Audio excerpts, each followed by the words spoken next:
नमस्कार दोस्तों, स्वागत है आपका अपने यूट्यूब चैनल में। आज का हमारा टॉपिक होने वाला है संज्ञा। संज्ञा से जितने भी क्वेश्चन बनते हैं सबको समाहित किया गया है। जिस जिस आधार से क्वेश्चन पूछे जा सकते हैं या अभी हमारे हाल ही के एग्जाम में क्वेश्चन बने हैं संज्ञा से, सबको उठाया गया है। तो इसमें टोटल हमारा संज्ञा होने वाली है। अगर आपने संज्ञा पहले भी पढ़ रखी है तो आप एक बार देखो क्या क्वेश्चन सारे बन पा रहे हैं या क्वेश्चन नहीं बन पा रहे हैं। तो शुरू कर लेते हैं अपने पहले क्वेश्चन के साथ। जो हमारा पहला क्वेश्चन दिया गया है, संज्ञा के विकारक तत्व नहीं है। यह कौन सा ऐसा है जो संज्ञा के विकारक तत्व में शामिल नहीं किया जाता। तो याद रखना, संज्ञा के कितने विकारक तत्व होते हैं? संज्ञा के 3 विकारक तत्व होते हैं। कौन कौन से होते हैं? एक लिंग होता है, दूसरा वचन होता है और तीसरा कारक होता है। तो कौन संज्ञा के विकारक तत्व में शामिल नहीं किया जाता? बताना। अव्यय को संज्ञा के विकारक तत्व में शामिल नहीं किया जाता। ठीक है, याद रखना। अगला देखते हैं नेक्स्ट। दूसरा क्वेश्चन जो हमारा दिया गया है, साबासी शब्द में संज्ञा का भेद क्या होगा? साबासी शब्द में कौन सी संज्ञा होगी? संज्ञा के बारे में आपको सभी को पता है कि दुनिया में जितने भी नाम होते हैं, जितने नाम है दुनिया में, सब क्या है? संज्ञा है। तो संज्ञा का शाब्दिक अर्थ क्या होता है? नाम होता है। ठीक है। उसके बाद संज्ञा के कितने भेद होते हैं? तो क्वेश्चन याद रखना, पूछा जाता है अर्थ के आधार पर संज्ञा के भेद। तो अर्थ के आधार पर संज्ञा के कितने भेद होते हैं? बताना। अर्थ के आधार पर संज्ञा के 5 भेद होते हैं। कौन कौन से होते हैं? तो याद रखना, पहला होता है व्यक्तिवाचक, दूसरा होता है जातिवाचक,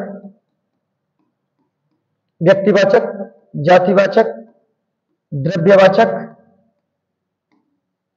समूहवाचक और लास्ट होता है भाववाचक। तो अगर पूछा है अर्थ के आधार पर संज्ञा के भेद, बताना 5 होते हैं। ये सब 5 होते हैं। उसके बाद नेक्स्ट क्वेश्चन पूछा जाता है उत्पत्ति के आधार पर या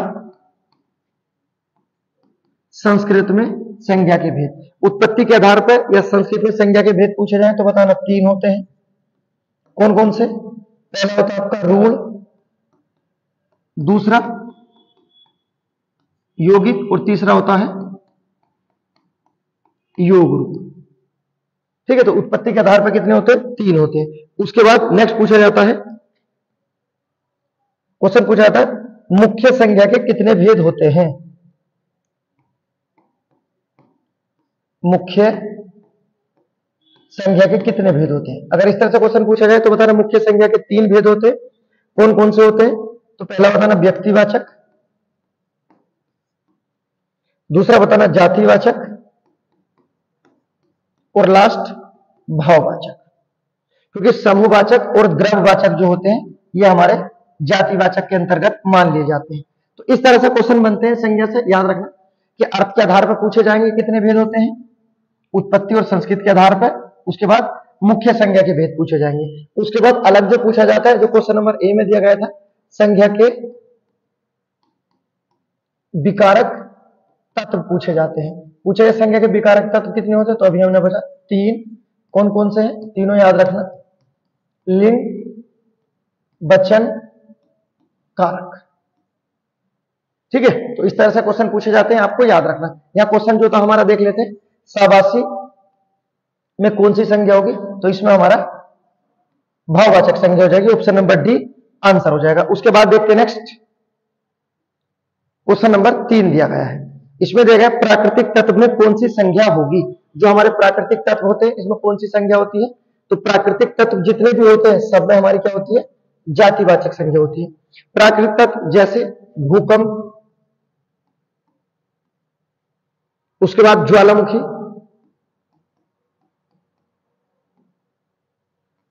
भूकंप, ज्वालामुखी या बाढ़।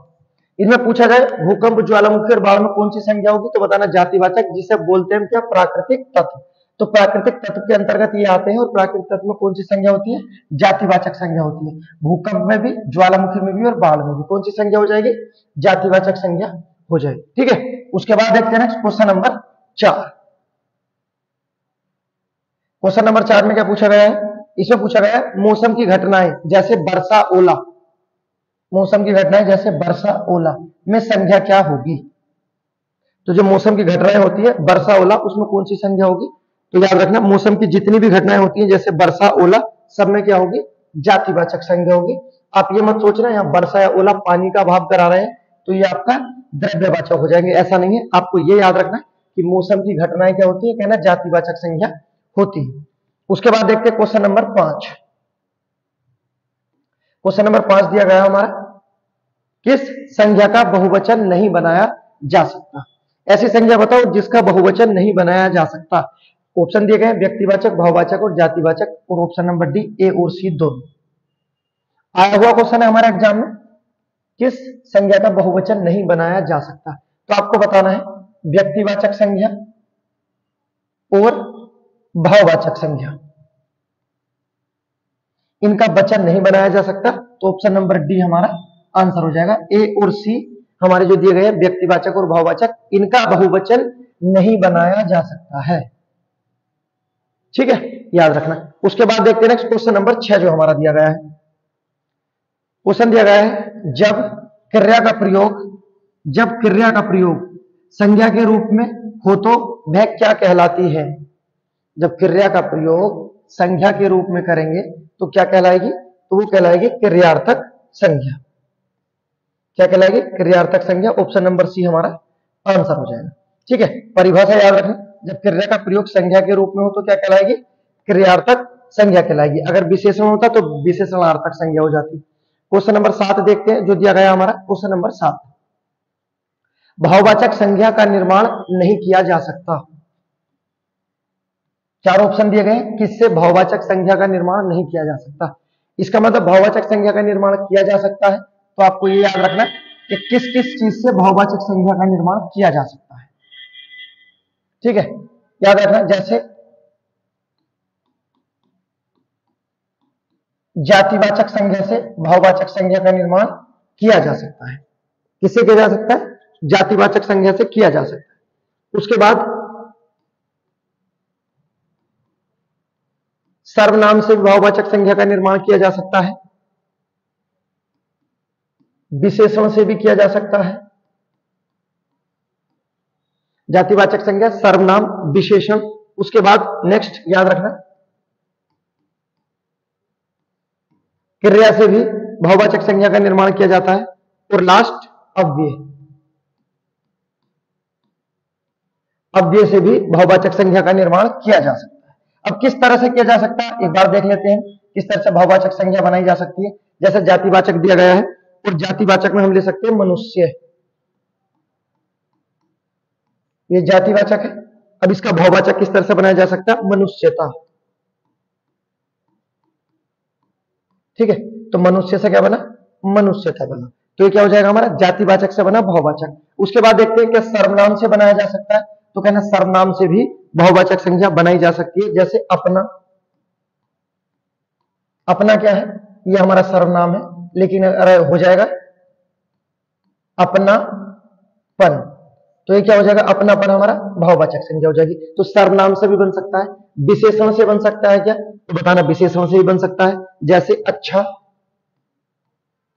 ये तो गुण है, अच्छा है तो हमारा विशेषण है। इसका भाववाचक कैसे बनेगा, तो अच्छे का अच्छाई हो जाएगा। अच्छाई क्या हुआ हमारा, भाववाचक संज्ञा हो गई। उसके बाद क्या क्रिया से बनेगा, तो क्रिया से भी बन जाएगा। जैसे पढ़ना, और इसका भाववाचक क्या बनेगा, पढ़ाई। उसके बाद नेक्स्ट जो दिया गया हमारा अव्यय, इससे भी बन सकता है क्या, तो कहना इससे भी बन सकता है। जैसे निकट शब्द हमारा अव्यय है, और इसमें यदि हम प्रत्यय लगा देंगे तो क्या बन जाएगा, निकटता बन जाएगा। ठीक है, और भी हो जाएंगे। जैसे बहुत शब्द है, सभी को पता बहुत क्या हमारा अव्यय है, क्या इसका भाववाचक बन जाएगा, तो बन जाएगा बहुतायत हो जाएगा, बहुतायत।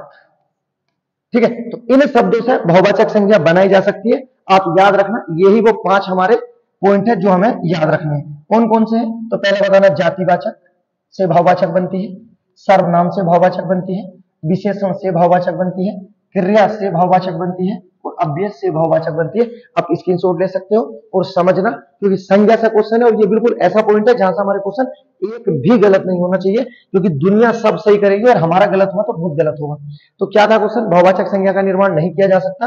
किससे नहीं किया जा सकता? कारक से नहीं किया जा सकता। उसके बाद देखते हैं नेक्स्ट अगला क्वेश्चन, आंसर बताओ। कुंज और पुंज में संख्या क्या होगी? जो दिया गया है, कुंज और पुंज में कौन सी संख्या होगी? कुंज होता है, पुंज होता है, और भी बहुत सारे शब्द आ जाते हैं कुंज पुंज से अलग, जो आपको याद रखना, हमारे एग्जाम में पूछे जाते हैं। जैसे कुंज आ जाए, पुंज आ जाए, उसके बाद एक होता है घोंद शब्द, उससे अलग आएगा संसद शब्द। तो इस सब में क्या होता है? हमारा समूहवाचक होता है। ये जो शब्द है आपको याद रखना, ऐसे ऐसे शब्द आते हैं ना हमारे एग्जाम में जो हमें हिला देते हैं, जैसे ये दिए गए हैं, सब आए हुए हैं, कुंज, पुंज, गोंद और संसद, क्या है? इसमें समूहवाचक संख्या हो जाएगी। उसके बाद देखते हैं next question number 9। Question number 9 क्या देगा? निम्नलिखित में भाववाचक संख्या नहीं है। कौन सी भाववाचक संख्या नहीं दी गई है? पहले दिया गया है फिसलन, उसके बाद दूसरा दिया गया है निकट्य, धार्मिक और बेईमानी। कौन सा हमारा भाववाचक संज्ञा नहीं होगा? आप समझ गए होंगे कौन सा भाववाचक संज्ञा नहीं है। ऑप्शन नंबर सी हमारा भाववाचक संज्ञा नहीं है। तो फिर बेईमानी में कौन सी होगी? तो बताना, इसमें जातिवाचक संज्ञा। कौन सी संज्ञा है? जातिवाचक संज्ञा है। ऐसा क्यों? अगर होता सिर्फ ये लिखा हुआ बेईमानी, क्या होता? बेईमानी, तब हो जाता भाववाचक संज्ञा।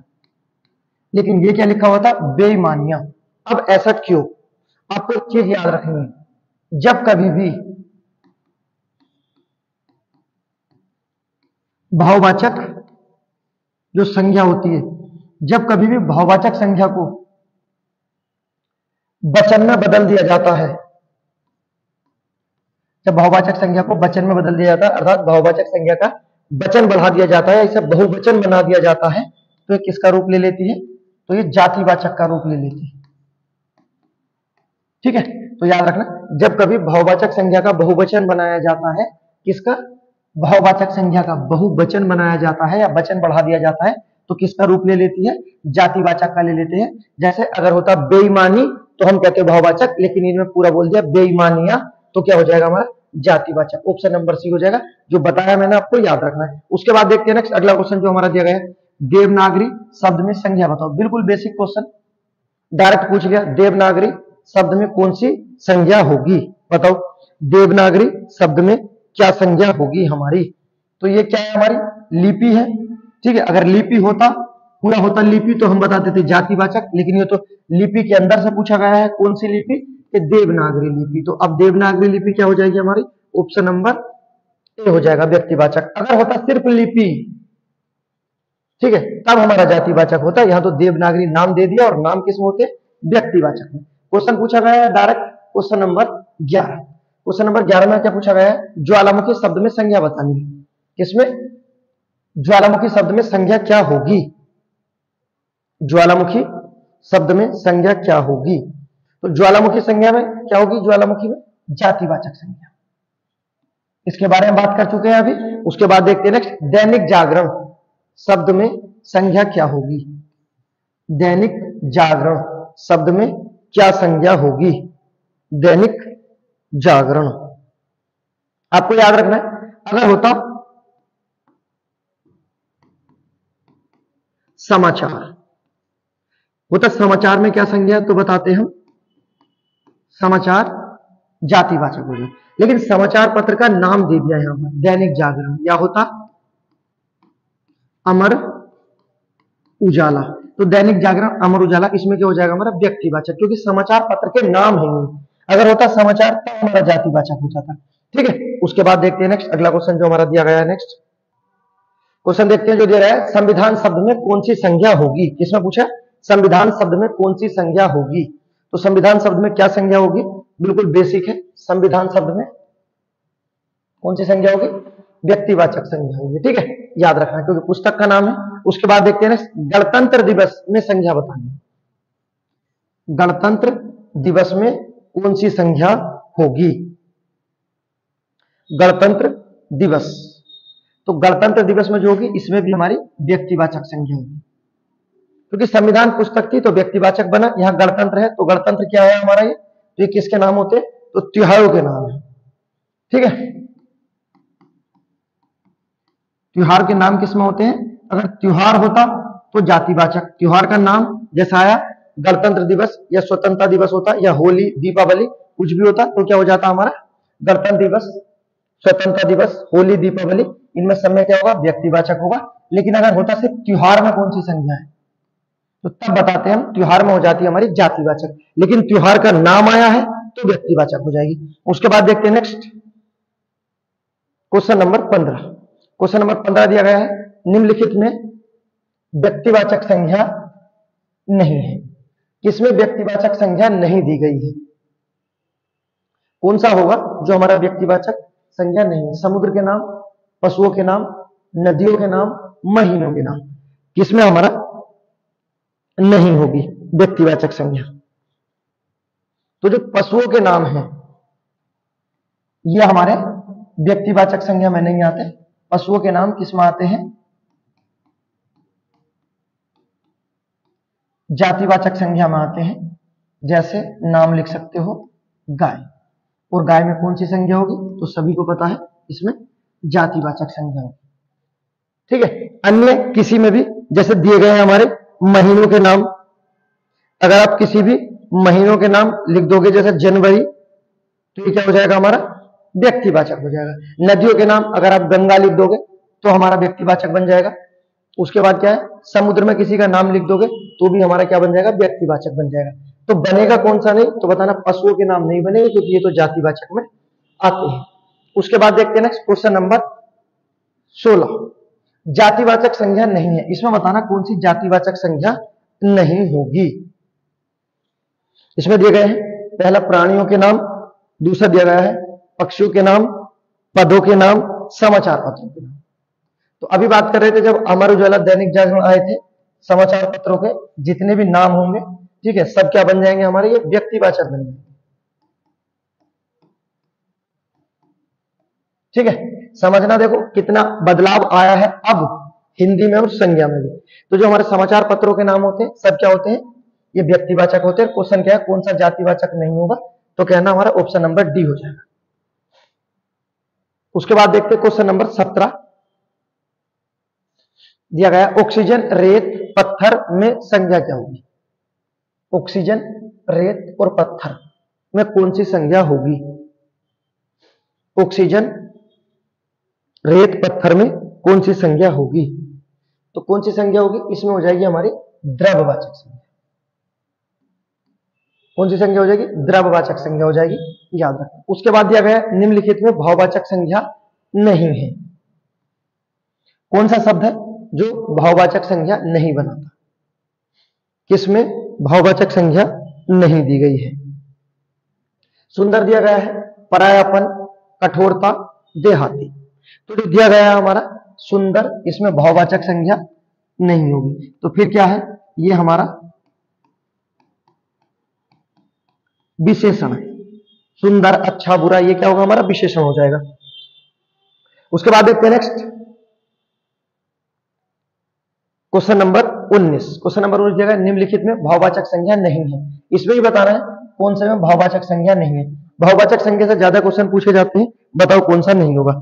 पहले दिया गया है भाग, चुनाव, कायर, एकता। भाग, चुनाव और एकता में भाववाचक संज्ञा है। कायर क्या होता है? कायर डरपोक होता है, और ये क्या हो जाता है? हमारा विशेषण हो जाएगा। क्या हो जाएगा? विशेषण हो जाएगा। ठीक है, याद रखना। उसके बाद देखते हैं नेक्स्ट अगला question, question number 20। Question number 20 में क्या दिया गया? कौन सा शब्द भाववाचक संज्ञा नहीं है? ये भी भाववाचक संज्ञा नहीं है, बताओ कौन सा नहीं? तो भाववाचक संज्ञा नहीं है तो आसान है, सोना भाववाचक नहीं होगी, क्या होगा? ये जातिवाचक होगा। ठीक है, मेन ये तो पहचान लोगे, जो कंफ्यूजन होता है भाववाचक और विशेषण में होता है।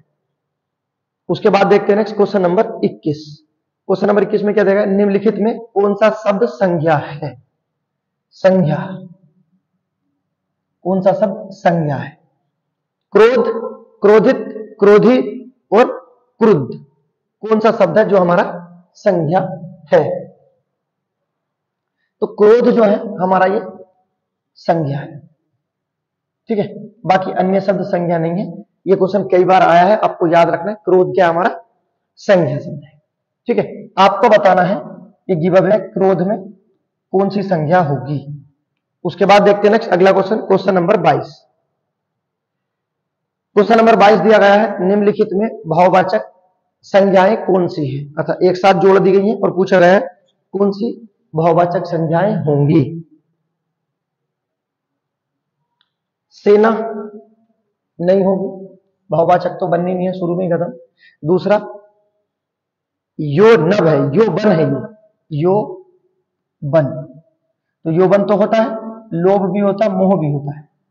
ठीक है, तो ऑप्शन नंबर बी हमारा आंसर हो जाएगा। ठीक है, याद रखना।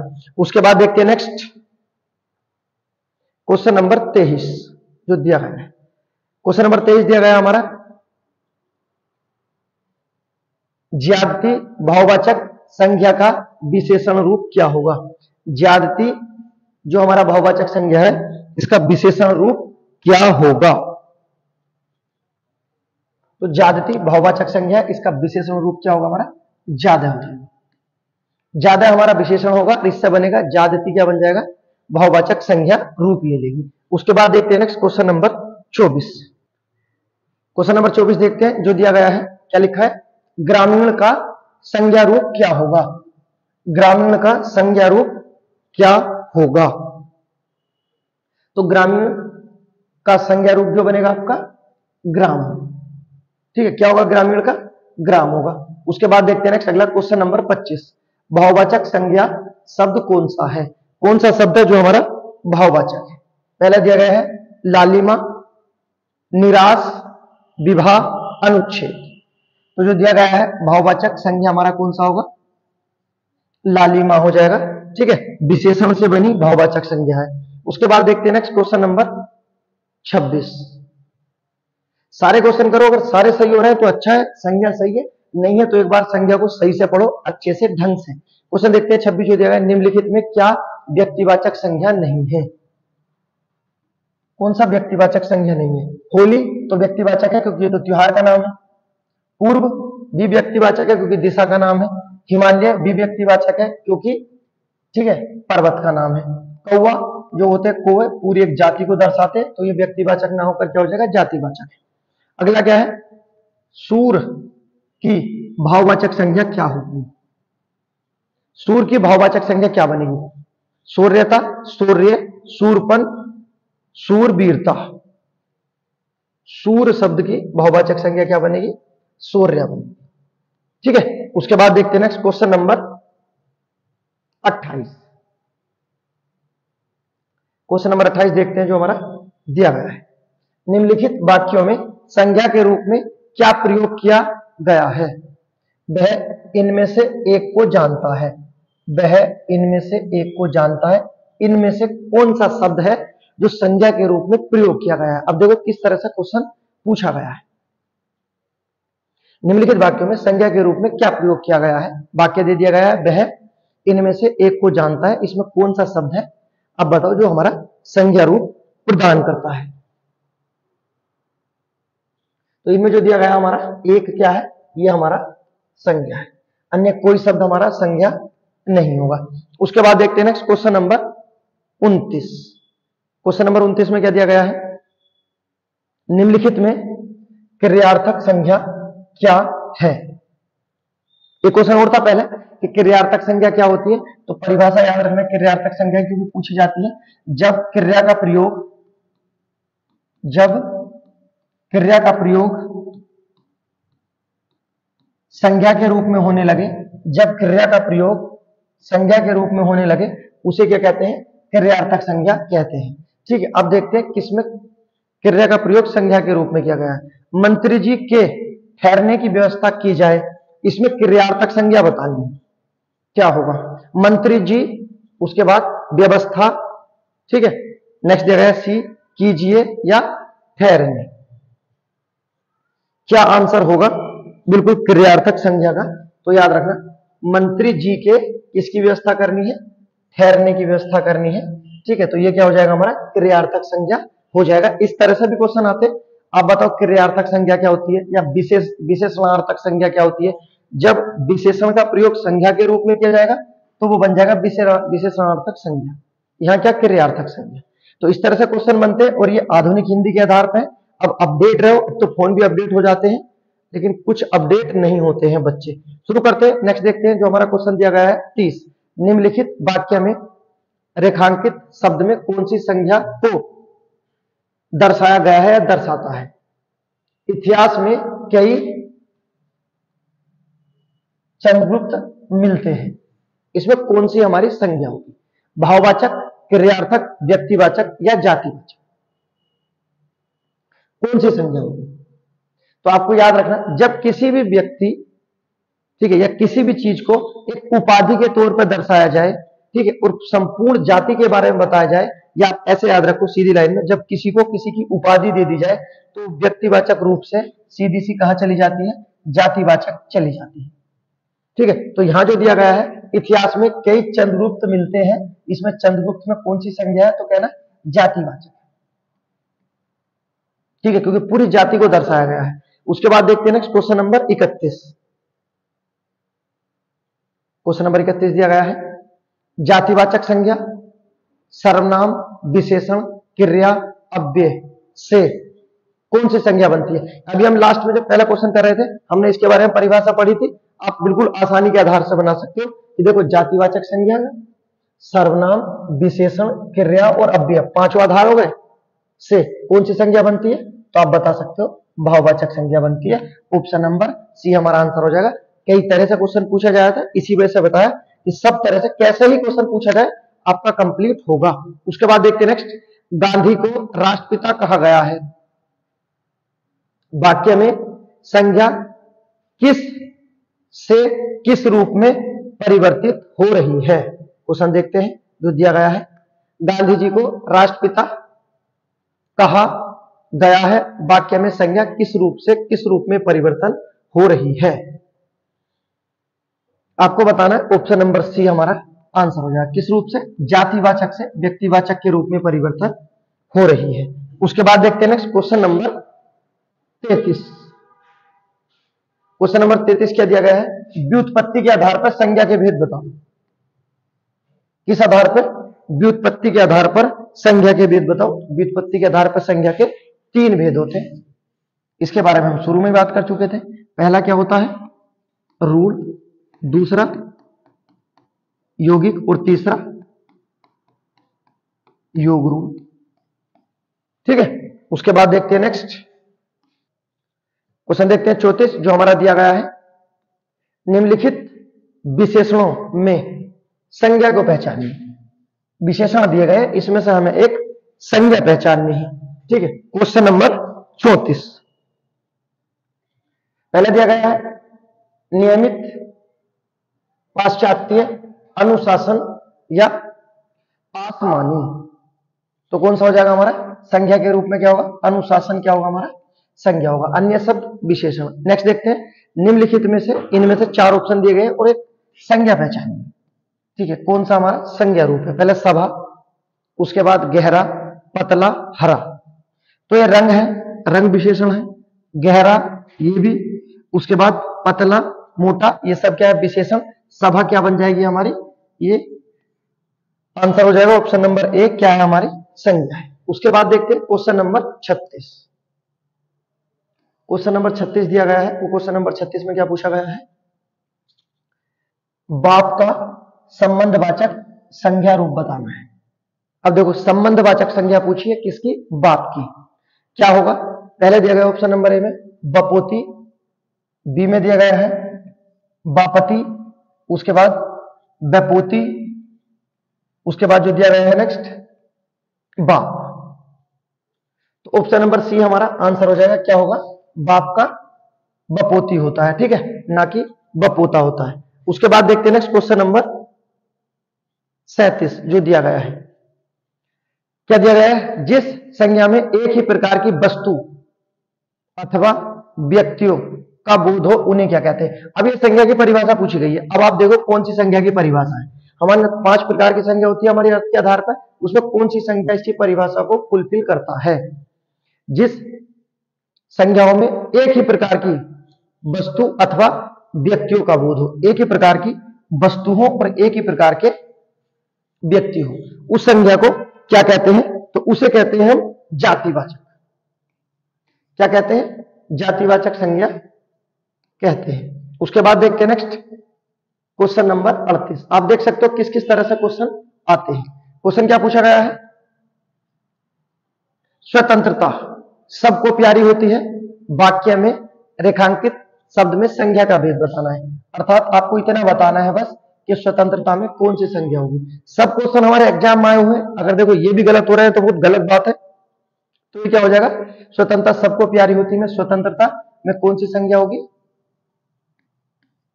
भाववाचक संज्ञा हो जाएगी। ठीक है, उसके बाद देखते हैं नेक्स्ट क्वेश्चन नंबर 39। इसमें क्या दिया गया है? इसमें हमें पहचानना है जातिवाचक संज्ञा को। कौन सा जातिवाचक है? रसीला नहीं होगा, उसके बाद कामायनी नहीं है। ठीक है, तो जाति दर्शाई जा रही है किसकी? वकील साहब की। तो क्या हो जाएगा? ऑप्शन नंबर बी हमारा आंसर हो जाएगा, याद रखना। उसके बाद देखते हैं next question number 40। Question number 40, निम्नलिखित में से किस विकल्प में सभी भाववाचक संज्ञा दी गई है? किस विकल्प में सभी भाववाचक संज्ञा है?